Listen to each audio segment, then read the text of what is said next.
C'est bien, donc on lit dans les Actes au chapitre 3, puis on va lire à partir du verset 12 jusqu'à la fin du chapitre.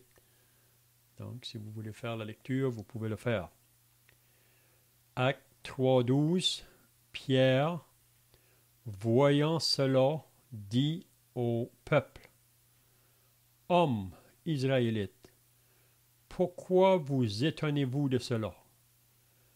Pourquoi avez-vous les regards fixés sur nous comme si c'était par notre propre puissance ou par notre piété que nous eussions fait marcher cet homme? Le Dieu d'Abraham, d'Isaac et de Jacob, le Dieu de nos pères, a glorifié son serviteur Jésus que vous avez livré et renié devant Pilate, qui était d'avis qu'on le relâcha. Vous avez renié le saint et le juste, et vous avez demandé qu'on vous accordât la grâce de meurtrier. Vous avez fait mourir le prince de la vie, que Dieu a ressuscité des morts, nous en sommes témoins. Ce qui vient d'être ajouté, là on est dans les Actes au chapitre 3, puis là on lit au verset 16. Acte 3 et le verset 16.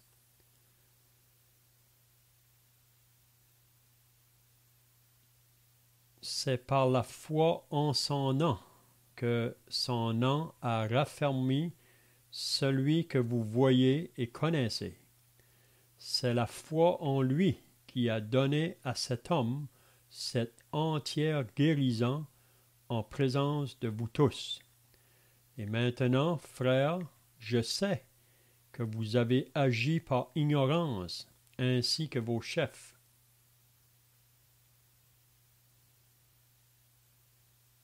Mais Dieu a accompli de la sorte ce qu'il avait annoncé d'avance par la bouche de tous ses prophètes, que son Christ devait souffrir. Repentez-vous donc, convertissez-vous pour que vos péchés soient effacés, afin que des temps de rafraîchissement viennent de la part du Seigneur.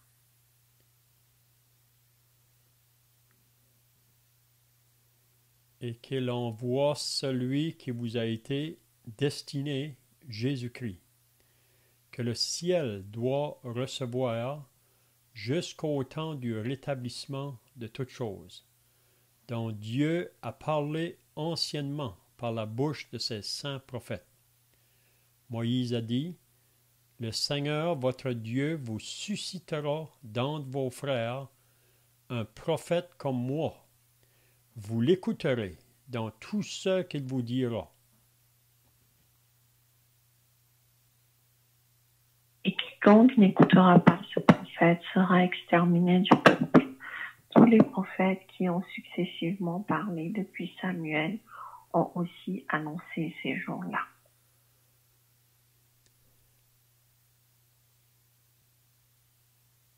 Vous êtes les fils des prophètes et de l'alliance que Dieu a traitée avec nos pères en disant à Abraham, toutes les familles de la terre seront bénies en ta postérité. C'est à vous, premièrement, que Dieu, ayant suscité son serviteur, l'a envoyé pour vous bénir, en détournant chacun de vous de ses iniquités. Amen.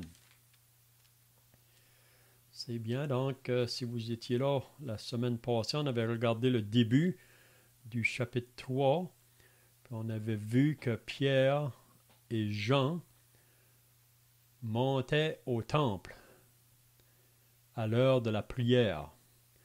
Puis on avait dit probablement que cet événement ici s'est accompli peut-être 2 mois après que Jésus était ressuscité. 2 mois, peut-être plus. On n'a pas vraiment le temps exact, mais on peut voir que c'est à peu près ce temps-là, parce que c'est au début de l'Église. Puis on avait dit que Pierre et Jean, probablement la raison qu'ils montaient au temple, c'était pour témoigner de leur Sauveur et Seigneur. On sait que les disciples au début de l'Église, on peut voir à plusieurs reprises qu'ils étaient remplis de l'Esprit. Puis quand on est rempli de l'Esprit, on veut parler de notre Sauveur. C'est plus fort que nous. Puis on peut penser qu'avant de monter au temple, puis la raison qu'ils vont au temple, c'est parce qu'ils savent qu'il va y avoir beaucoup de personnes là qui viennent pour faire la prière. Puis on sait que beaucoup de ces personnes-là ne connaissaient pas Dieu personnellement. Beaucoup de ces personnes-là, c'est eux vraiment qui étaient là quand on a crié à Pilate là, de faire crucifier le Seigneur. Donc on voit des gens qui prient, des gens religieux, des gens qui vont au temple, mais ils sont loin de Dieu dans leur cœur. Vous savez, c'est une chose de dire des prières et de prier. Beaucoup de gens aujourd'hui qui disent des prières, mais ils ne prient pas, parce que Dieu souvent les entend pas. La raison, c'est parce qu'ils sont toujours dans leur péché ou qu'ils sont toujours indifférents au message de Dieu, mais ils continuent quand même dans leur forme religieuse et leur pratique religieuse, mais loin de Dieu. Mais ici, Pierre et Jean, comme on a dit, ils veulent se rendre là au temple dans ce moment-là parce qu'il y a beaucoup de gens qui vont être là. Puis qu'est-ce qu'on avait vu, c'est que à la porte de ce temple-là, il y avait un homme boiteux qu'on apportait là à tous les jours. On avait dit que cet homme-là était boiteux depuis plus que 40 ans. Qu'est-ce qu'on avait vu la semaine passée quand que Pierre et Jean sont arrivés devant cet homme-là qui demandait l'aumône? Ils l'ont regardé vraiment, puis ils l'ont dit au boiteux là de regarde-nous.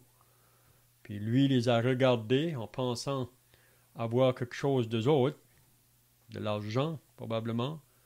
Mais Pierre et Jean ont dit on n'a ni argent ni or.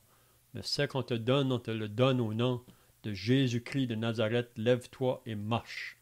Puis cet homme-là, à l'instant, s'est levé. Puis on a vu là que la foule est venue à cause de cet événement-là qui s'est passé là. Cet homme-là qui voyait boiteux depuis longtemps, maintenant qui saute, qui loue le Seigneur, qui marche, puis ça nous dit qu'il ne quittait pas Pierre et Jean. Il voulait les suivre. Puis là, c'est là qu'on avait vu la semaine passée, on avait regardé le verset 12 et 13. Quand que Pierre a vu ça, c'est pas pour rien là que Dieu a opéré ce miracle-là, qui a fait marcher ce boiteux. Parce que Dieu voulait ce jour-là utiliser Pierre pour parler à cette foule. Puis si on fait une application pour nous aujourd'hui, parfois Dieu peut permettre des circonstances dans nos vies pour qu'on parle de lui. Parfois il peut nous placer dans des endroits où il peut y avoir plusieurs personnes, puis on peut parler de lui. On avait vu que Pierre s'adresse ici au peuple d'Israël. Puis on pourrait dire ici, là, en premier, on voit surtout le peuple en général. On ne voit pas les pharisiens là ou les scribes à ce moment-là. Quand on va arriver au chapitre 4, on va voir ces hommes-là qui vont venir là. Mais ici, c'est plutôt le peuple en général. Et c'est les Juifs. Jésus est venu premièrement chez les siens. Puis on sait que la parole de Dieu nous dit, quand il est venu chez les siens ne l'ont point reçu comme une nation. Ils n'ont pas reçu le Messie promis. Ils n'ont pas reçu celui qui était annoncé d'avance par les prophètes, qui allait venir pour sauver les pécheurs, qui allait venir mourir, souffrir, mourir, et qui ressusciterait. C'était tout annoncé d'avance. Donc, Pierre va annoncer encore la personne du Seigneur Jésus-Christ à ces Juifs-là. Donc, on peut voir la grâce de Dieu vraiment, ou la patience de Dieu. Si Dieu aurait voulu, là, il aurait pu se détourner des autres, parce que déjà, ils ont manifesté leur incrédulité, même ce qu'ils ont fait de son Fils. Mais encore, Dieu est patient. On peut dire encore la même chose ce soir, Dieu est patient.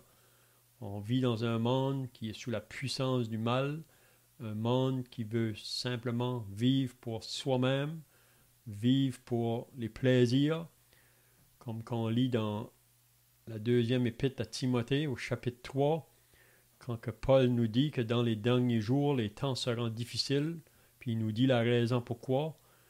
Il dit que les hommes seront égoïstes, amis de l'argent, puis là il mentionne une liste de choses pour dire ensuite aimant le plaisir plus que Dieu.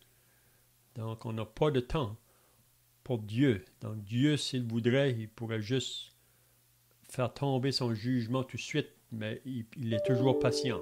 Dieu veut encore sauver ce soir. Donc, Pierre va parler donc à ce peuple-là, qui dit au verset 14, il dit, vous avez renié le saint et le juste, et vous avez demandé qu'on vous accordât la grâce d'un meurtrier. Donc, si vous vous rappelez, Jésus a été arrêté dans le jardin de Gethsémane. Après qu'il avait prié 3 fois, là, s'il est possible, Père, que cette coupe s'éloigne de moi, mais non pas ma volonté, mais que ta volonté soit faite. Puis c'est au même temps, quand il a terminé sa 3e prière, que les soldats sont arrivés avec Judas qui était en avant des autres. Judas avait dit, celui que je vais baiser, c'est lui. Donc Judas, qui était un des 12, a trahi son Sauveur, a trahi le Seigneur, même qu'il l'a vendu pour 30 pièces d'argent. Donc Judas, on dit que c'est l'homme qui est venu le plus près de la porte, même qui a baisé la porte, mais qui ne l'a pas reçu pour lui-même.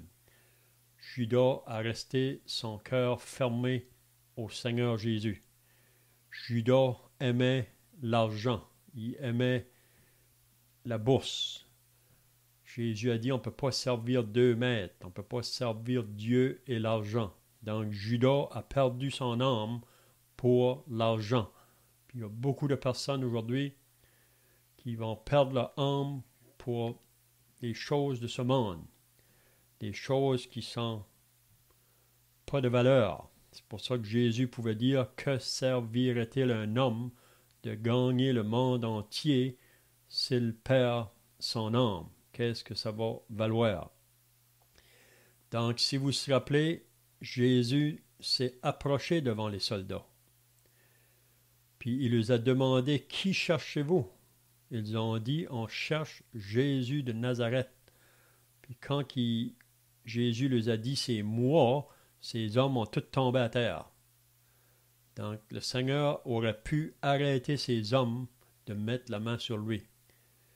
Même ça nous dit qu'il aurait pu faire venir 12 légions d'anges pour le délivrer de ces hommes. Mais Jésus ne l'a pas fait. Il s'est laissé mener comme une brebis qu'on mène à la boucherie. Donc, on voit Jésus même lier le Créateur du ciel et de la terre. Ils lui ont lié les mains, puis ils l'ont apporté devant ses chefs religieux. Ensuite, ils l'ont envoyé à Pilate. Donc, c'est ça qu'on vient de lire. Pilate, le gouverneur romain, en parlant avec Jésus, il ne pouvait pas trouver de mal en lui. Il ne trouvait pas aucun crime en lui. Même Jésus lui avait dit, « Si mon royaume était de ce monde, mes serviteurs combattraient pour moi, mais mon royaume n'est pas de ce monde. » Donc Pilate, on voit dans les évangiles à plusieurs reprises, il a voulu le faire relâcher. Puis qu'est-ce qu'il a fait à ce moment-là, parce que c'était la coutume à chaque Pâques, c'était qu'on délivrait un prisonnier. Donc, qu'est-ce que Pilate a fait? Il a fait venir un prisonnier fameux, ça nous dit, Barabbas, un homme qui avait commis un meurtre. Puis il l'a placé à côté du Seigneur Jésus. Puis là, il a demandé à la foule, « Qui voulez-vous que je vous relâche? Barabbas ou Jésus? » Probablement Pilate pensait qu'ils allaient dire, « Relâche-nous Jésus. » C'est ça qui était l'intention de Pilate, de faire relâcher Jésus. Mais, à sa grande surprise, la foule a crié, « Relâche-nous Barabbas et crucifie Jésus. » Donc, qu'est-ce qu'on comprend là? Ils ont dit, « Relâche-nous le coupable et crucifie l'innocent. » Donc, l'innocent va mourir pour le coupable. Donc, la foule a eu une décision à prendre là. On ne peut pas rester neutre quand ça vient de prendre une décision face à Jésus.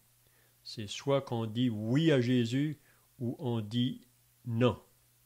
C'est soit qu'on prend du côté du monde ou qu'on prend du côté de Dieu. Donc, la majorité, on dit, fais crucifier Jésus, relâche-nous Barabbas. Donc, c'est ça qu'on vient de lire ici, là. Puis Pierre le rappelle de ça. Donc, c'est pas longtemps, cela. C'est peut-être 2 mois avant, hein, que la foule a demandé de faire mourir Jésus. Donc, il dit, quand Pierre le parle, il dit que vous avez livré et renié. Donc, ils ont renié le Sauveur, ils ont renié le Seigneur.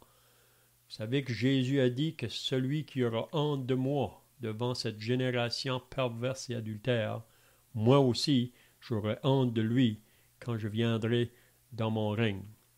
Donc, c'est comme j'ai dit, on ne peut pas rester neutre. C'est soit qu'on prend position pour Jésus ou qu'on prend position pour le monde ou pour nos intérêts à nous. Au verset 14, il va dire, « Vous avez renié le saint et le juste. » Donc, Jésus est le saint des saints. Il est le juste. Il n'y a pas un autre homme qui ait marché sur cette terre qui était comme lui. Parce que lui était Dieu manifesté en chair. Jamais qu'il est sorti des mauvaises paroles de sa bouche. Il faisait toute à merveille. Il était le saint, le pur.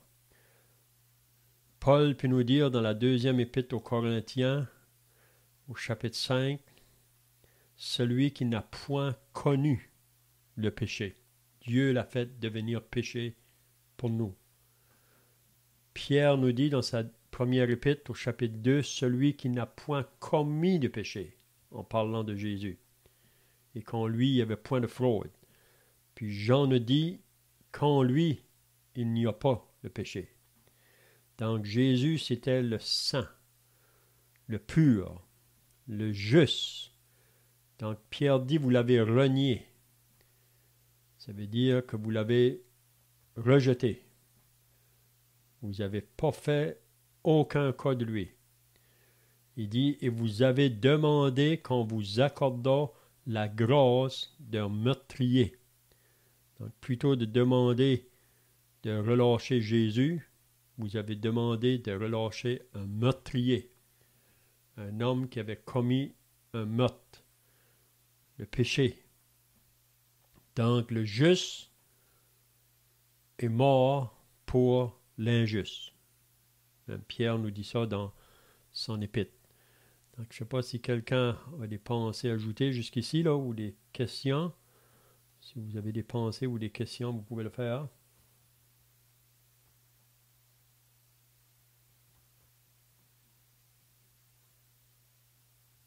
Donc, le verset 15, « Vous avez fait mourir le prince de la vie. » Donc, Jésus est le prince de la vie. Parce qu'en dehors de Jésus, c'est la mort. savez, le salaire du péché, c'est la mort, mais le don de Dieu, c'est la vie éternelle en Jésus-Christ, notre Seigneur, le don gratuit de Dieu. Donc Jésus est le prince de la vie, il est la vie. Et il pouvait dire, je suis le chemin, la vérité et la vie. Personne ne vient au Père que par moi. Il a dit, face à la mort de Lazare, quand il a parlé à Marthe, il a dit, je suis la résurrection et la vie. Celui qui croit en moi ne mourra jamais. Mais ici, il dit, vous avez fait mourir le prince de la vie. Donc celui qui donne la vie, vous l'avez fait mourir. Vous savez, Jésus ne pouvait pas mourir parce qu'il était l'homme sans péché. Donc, ici, Pierre dit, vous l'avez fait mourir. Puis la raison, c'est parce que Jésus a donné sa vie. Il a donné sa vie. Hein? Allô? OK, oui, je te connecte pour l'étude. Tu peux rester là, on va continuer. OK. OK, donc, vous avez fait mourir le prince de la vie, mais Jésus ne pouvait pas rester dans le tombeau. Oui, Jésus est mort, mais il ne pouvait pas rester dans le tombeau. Il avait dit à ses disciples qu'il serait arrêté quand il allait aller à Jérusalem, là, qu'ils le ferions souffrir, ils le metterions à mort, mais le troisième jour, il ressusciterait. Donc, c'est ça qu'on lit ici. Dieu a ressuscité des morts. Puis Pierre nous dit, nous en sommes témoins. Donc, Pierre et les autres apôtres sont des témoins oculaires parce qu'ils ont vu Jésus ressusciter. Après qu'il est ressuscité, on a vu ça dans le chapitre 1 des Actes, pendant 40 jours, il a apparu à ses disciples. On sait que la première personne qu'il est apparu, c'est à Marie de Magdala, Marie-Madeleine. Il est apparu à elle au tombeau. Hein? Puis dans la même journée, là, il avait apparu à 2 disciples sur le chemin d'Emmaüs. On lit ça dans Luc 24. Puis le soir de sa résurrection, il est apparu aux 11 qui étaient dans la chambre haute, fermée. La porte était fermée, puis Jésus s'est apparu au milieu des autres. Donc Pierre dit, on est témoin. Jésus est réellement ressuscité. Vous savez qu'aujourd'hui, on vit dans un monde qui veut nier cette vérité-là. Beaucoup de gens veulent nier. Mais pour nous qui sommes chrétiens, nous croyons que Jésus est vivant. Jésus n'est plus sur la croix, il n'est plus dans le tombeau. Jésus est présentement dans le ciel, assis à la droite de Dieu. Puis il attend, au son de la trompette, à la voix d'un archange, il va descendre du ciel. Il attend ce moment-là pour venir chercher son Église. Donc on peut l'attendre à n'importe quel moment. Donc Pierre dit, vous l'avez fait mourir, mais Dieu l'a ressuscité. Dieu l'a ressuscité. Jésus est vivant. Le verset 16, c'est par la foi en son nom que son nom a raffermi celui que vous voyez et connaissez. Donc ici, il parle concernant cet homme boiteux qui a été guéri par le nom du Seigneur Jésus. Il parle de cet homme-là, là. Il dit, c'est par la foi en son nom que son nom a raffermi celui que vous voyez et connaissez. Donc ce boiteux-là, que vous voyez depuis 40 ans, qui était là à mendier devant la porte du temple. Mais maintenant, vous le voyez guéri, qui marche. Puis la raison pourquoi il marche, c'est pas à cause de notre puissance à nous. C'est pas à cause de notre piété à nous. C'est à cause de Jésus. Donc il dit, c'est la foi en lui qui a donné à cet homme cette entière guérison en présence de vous tous. Donc Pierre veut que ce peuple-là d'Israël, qui se trouve là à ce moment-là, puisse réaliser ce qu'ils ont fait. Ils ont fait mourir le prince de la vie. Ils ont fait mourir celui qui avait venu pour les sauver, pour leur donner la vie éternelle. Mais ils l'ont fait mourir, ils l'ont rejeté, ils n'ont pas cru en lui. Mais ici, comme on a dit, Dieu manifeste encore sa grâce envers ce peuple. Il va dire, et maintenant, frères, on est au chapitre 3 des Actes des Apôtres, au verset 17, et maintenant, frères, je sais que vous avez agi par ignorance, ainsi que vos chefs. Donc Pierre dit, ce que vous avez fait, vous l'avez fait par ignorance. Mais on sait qu'un jour, Dieu ne va pas tenir compte des temps d'ignorance. Beaucoup de gens sont ignorants parce que souvent, ils veulent rester dans leur ignorance. Mais ici, même Pierre va dire, vous l'avez fait par ignorance, vous n'avez pas vraiment réalisé qu'est-ce que vous faisiez, mais celui que vous avez fait mourir, que vous avez crucifié, et que ce que vos chefs ont fait, il dit au verset 18, mais Dieu a accompli de la sorte ce qu'il avait annoncé d'avance par la bouche de tous ses prophètes que son Christ devait souffrir. Donc vraiment, c'était l'accomplissement de la parole de Dieu. Dieu qui connaissait tout d'avance, même avant qu'il a créé ce monde, il savait qu'un jour qu'il enverrait son Fils, puis que son Fils, c'est lui qui donnerait sa vie pour le salut des âmes.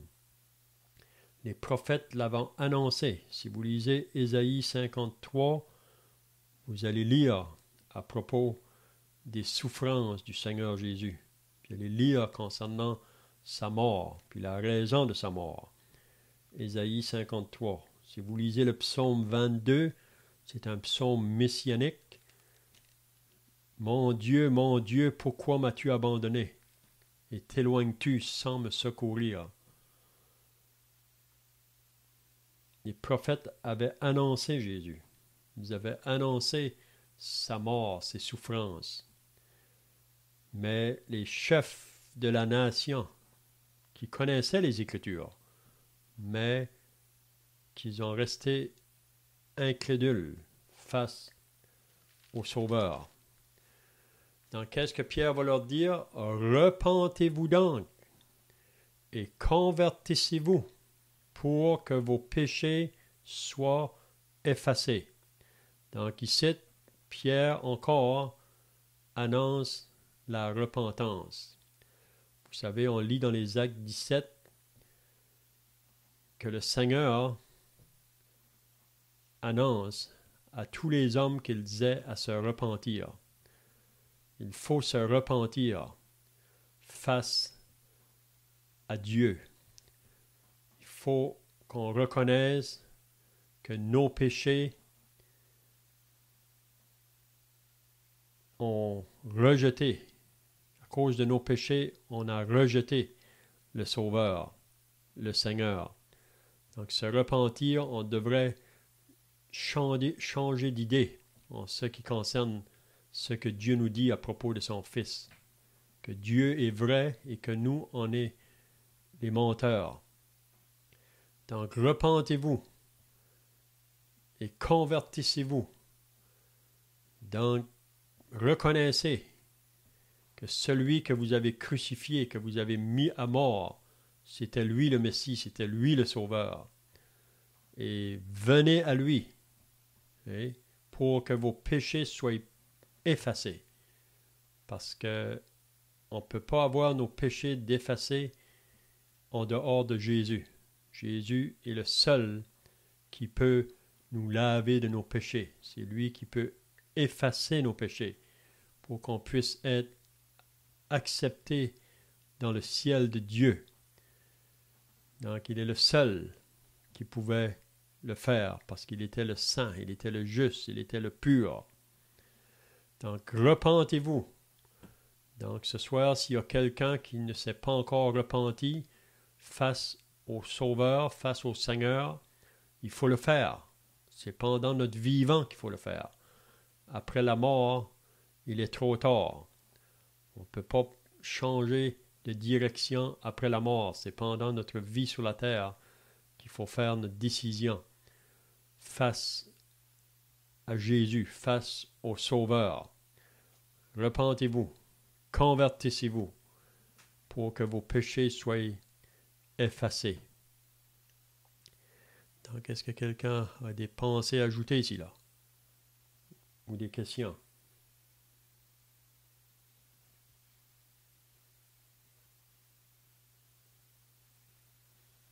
Okay, le verset 20. Afin que des temps de rafraîchissement viennent de la part du Seigneur et qu'il envoie celui qui vous a été destiné, Jésus-Christ. Donc, il faut que le peuple se repente. Vous savez, Dieu a promis un sauveur, il a promis un Messie qui doit régner, mais les Juifs ne l'ont pas reconnu. Ils l'ont refusé. Donc, le Seigneur a été mis à mort.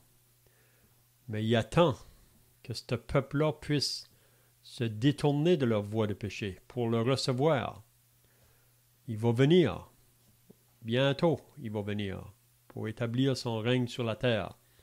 Donc, on voit parce que les Juifs l'ont rejeté, le Seigneur présentement est assis à la droite de Dieu, mais il va venir. Le verset 21, que le ciel doit recevoir jusqu'au temps du rétablissement de toutes choses,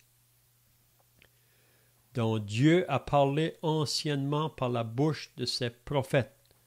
Donc les prophètes ont parlé. Ils ont annoncé celui qui doit venir pour établir son royaume sur la terre. Mais à cause qu'Israël l'a rejeté, donc là, il va se tourner vers les nations. Présentement, nous sommes dans ce temps de grâce, dans la dispensation de l'Église. Mais Jésus va bientôt venir pour enlever son Église, puis il va reprendre de nouveau à travailler avec ce peuple Israël, parce que toutes les promesses qu'il a faites à ce peuple-là, il va l'accomplir. Donc, il ne va pas manquer à ses promesses. Lui est toujours fidèle. Donc, si le peuple est infidèle, lui, il est fidèle. Donc, il reviendra. Les prophètes l'ont annoncé. Le verset 22, Moïse a dit, « Le Seigneur, votre Dieu, vous suscitera d'entre vos frères un prophète comme moi. » Donc, si vous lisez dans le Deutéronome, c'est là que Moïse a mentionné ces paroles ici. « Le Seigneur, votre Dieu, vous suscitera d'entre vos frères un prophète comme moi. » En parlant du Seigneur Jésus. Puis, Moïse avait dit, « Vous l'écouterez dans tout ce qu'il vous dira. » Donc, Jésus est celui que nous devons écouter dans tout ce qu'il dit.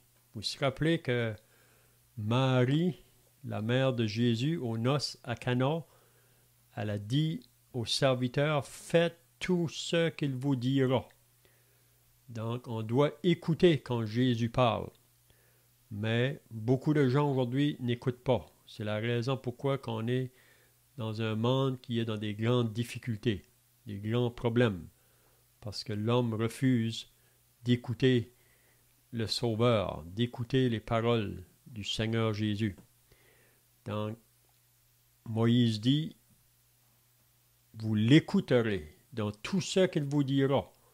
Puis vous remarquerez dans la parole qu'à chaque fois que Jésus a parlé, puis qu'on a obéi sa parole, il y a toujours la bénédiction qui a suivi. Vous savez, obéir la parole de Dieu, ça apporte toujours la bénédiction. Même ça apporte une abondance. Hein? Puis il nous dit, « Et quiconque n'écoutera pas ce prophète. » Donc, il faut l'écouter. Mais ceux qui ne vont pas l'écouter, ils vont être exterminés du milieu du peuple. Donc, celui qui croit au Fils a la vie éternelle. Mais celui qui ne croit pas au Fils ne verra point la vie, mais la colère de Dieu demeure sur lui. Donc, on écoute le Fils ou qu'on ne l'écoute pas. On ne peut pas rester neutre. Quand Jésus parle, on doit l'écouter. Vous savez, Jésus est le chef de tout homme. C'est ça qu'on lit dans 1 Corinthiens 11. Il mérite qu'on l'écoute parce qu'il est le créateur de toutes choses. Il sait ce qui est bon pour nous, ce qui est mauvais pour nous. Il sait tout. Donc, il nous le révèle dans sa parole. Donc, c'est pour ça qu'on doit écouter le prophète, le Seigneur Jésus. Quiconque n'écoutera pas ce prophète sera exterminé du milieu du peuple. Donc, si on ne croit pas en Jésus, on ne peut pas être sauvé. On ne peut pas être dans le ciel.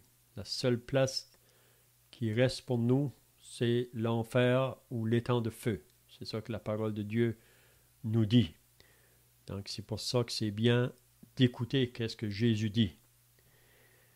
Tous les prophètes qui ont successivement parlé depuis Samuel, donc vous pouvez regarder à tous les prophètes dans l'Ancien Testament, tous les vrais prophètes, parce que vous savez qu'il y a beaucoup de prophètes qui se sont levés dans l'Ancien Testament, puis même dans le Nouveau Testament, ça nous dit qu'il y aura aussi parmi vous des faux docteurs, mais tous les vrais prophètes qui ont parlé de la part de Dieu ont aussi annoncé ces jours-là. Même, on lit dans les Actes au chapitre 10 que tous les prophètes rendent de lui le témoignage que quiconque croit en lui reçoit par son nom le pardon des péchés. Donc, tous les prophètes. Donc, tous les vrais prophètes ont reconnu que Jésus est le seul sauveur, que Jésus est le Messie promis, que Jésus est le sauveur de l'humanité. Il n'y en a pas d'autre. Mais tous les faux vont aller à l'encontre de ça. Donc, comment reconnaître un vrai prophète avec un faux prophète? C'est qu'est-ce qu'il dit de la personne du Seigneur Jésus. C'est qu'est-ce qu'on dit de la personne du Seigneur Jésus. Donc, il dit au verset 25, « Vous êtes les fils des prophètes et de l'alliance que Dieu a traitée avec nos pères en disant à Abraham. » Donc, Dieu a fait une alliance avec Abraham. Il avait dit que toutes les familles de la terre seront bénies en ta postérité. Donc, tous ceux qui vont avoir la foi comme Abraham, ils vont connaître la bénédiction de la part de Dieu. Vous savez qu'Abraham a été justifié parce qu'il a cru. C'est ça la foi, c'est croire qu'est-ce que Dieu dit. Donc, toutes les familles de la terre seront bénies en ta postérité. Donc, au verset 26, on va le lire maintenant. C'est à vous, premièrement, donc c'est à vous, Israël, c'est à vous que Dieu, ayant suscité son serviteur, ayant suscité Jésus, il a envoyé pour vous bénir. Donc, Jésus a été envoyé de Dieu pour apporter la bénédiction. Mais, vous vous êtes détourné de lui. Donc, si on se détourne de Jésus, c'est la malédiction. Et rien d'autre. Oui? Donc, c'est à vous, premièrement, que Dieu, ayant suscité son serviteur, l'a envoyé pour vous bénir en détournant chacun de vous de ses iniquités.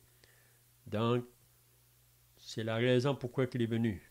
Il est venu pour vous bénir, pour vous détourner de votre voie de péché, pour même vous pardonner, pour vous laver, mais le peuple, pour la majorité, a resté incrédule. Ils ont refusé de lui obéir.